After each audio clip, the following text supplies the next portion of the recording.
আমি এখন আপনাদের সামনে যে আবৃত্তি এবং নৃত্যের একটি কোলাজ উপস্থাপনা করব, সেটি মধ্যযুগের কর্ণার দেশের সন্ন্যাসিনী কবি আক্কা মহাদেবী। গার্গী, মৈত্রী, লীলাবতী, লোপামুদ্রা, মহাশ্বেতা প্রত্যেকের সম্পর্কে আমি একটি দুটি লাইন আমি বলবো, এবং যার জীবনী আমি আপনাদের সামনে আজকে তুলে ধরব, সেই নারী খনাকে নিয়ে আমার উপস্থাপনা। আমি কথা মানবী তোমাদের শোনাবো বলে যুগ যুগ ধরে আমি লিখে চলেছি, বলে চলেছি। আমি গার্গী, আমি মৈত্রী, আমি বিবাহ মন্ত্রের কবি সূর্যা, আমি মধ্যযুগের কর্ণার দেশের সন্ন্যাসিনী কবি আক্কা মহাদেবী। সন্ন্যাস নিতে হয়েছিল আমাকে, কারণ গৃহিণীদের তো আর ব্রহ্মচর্চার অধিকার ছিল না। সমুদ্র সৈকতের ওপর বানিয়ে বাড়ি, ঢেউ জোয়ারে ভয় পেলে কি চলবে নাকি? আমি ছিলাম মীরাবাই। কৃষ্ণ প্রেমের জন্য কত যে পীড়ন সহ্য করতে হয়েছে তা তোমরা জানো। আমি অমরাওজান, কত দৈত্য দানব আমার জিসম, আমার শরীরের ওপর দিয়ে হেঁটে গেছে, আর আমি অস্ত্র জলে শায়রি লিখেছি। আমি হরেম নন্দী জাহানারার আত্মকথন। 19 শতকে আমি রাস সুন্দরী দেবী, খাটের তলায় গোপনে বসে আত্মকথা লিখতাম। কেউ দেখে ফেললে নিন্দে করবে যে। আমি মহাশ্বেতা, কোন প্রতিকূলতাই যার লেখনীকে আটকে রাখতে পারেনি। আমি খনা, নিষ্ঠুর সমাজ যার জীব কেটে নেয় সত্য বলার অপরাধে। মঙ্গলে উষা বুধে পা, যথা ইচ্ছা তথা যা। নারী হয়েও জ্যোতিষী রাগ করলেন পতিশ্রী। নবরত্ন সভার ধন, বরাহ আর মিহির কণ। নারী যদি ঘরে শেষ, ধন্য রাজার পুণ্য দেশ। ঘরের অপ্র বাঁচাতে খনাই রাখি খাঁচাতে।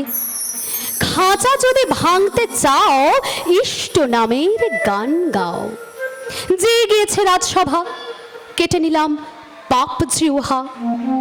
যে মেয়েদের বাড়বে বাড়, তাদের হবেই ছাড়। কি সুন্দর একটা দেশে বড় হচ্ছিলাম।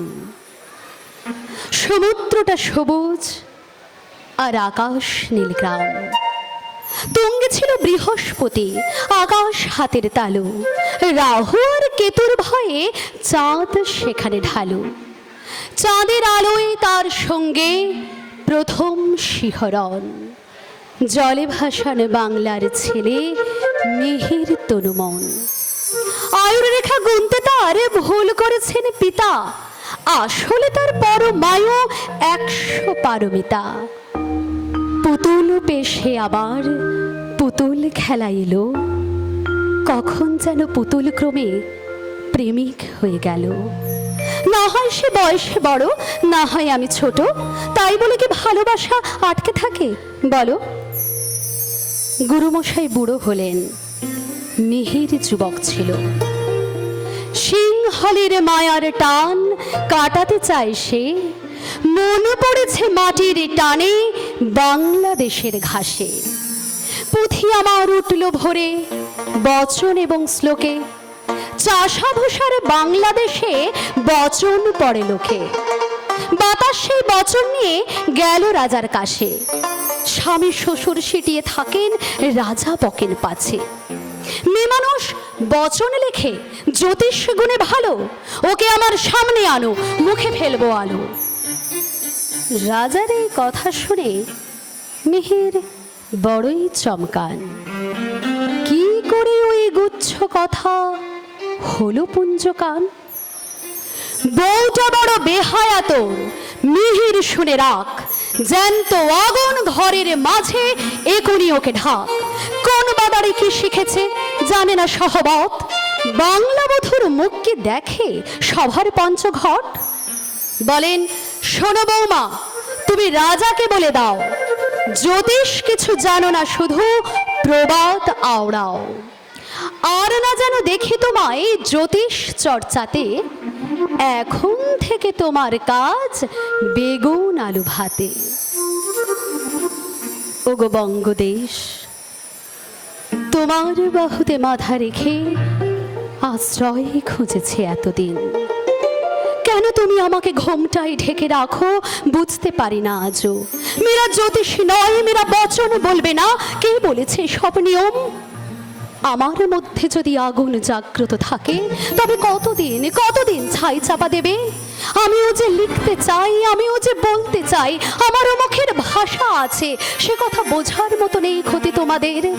হে বরাহ, হে মিহির, রাজা যদি গুণীজনদের সমাদর করেন, সে সম্মান তোমাদেরও পাশে থেকে আমিও যদি আমার মাথার উপর তুলে নেই, তবে ক্ষতি কি বরাহ, ক্ষতি কি মিহির?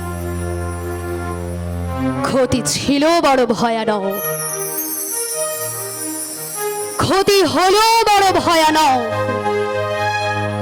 জীব সামলাতে পারিনি, জীব আগলাতে পারিনি, খোলা মাঠে একা অসহায় দাঁড়িয়েছে মোর জিহ্বা।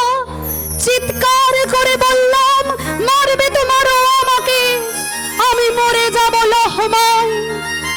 বেঁচে থাক মোর জিহ্বা, সুবচনী এই মেয়েকে দুর্মুখ করে তুলো না।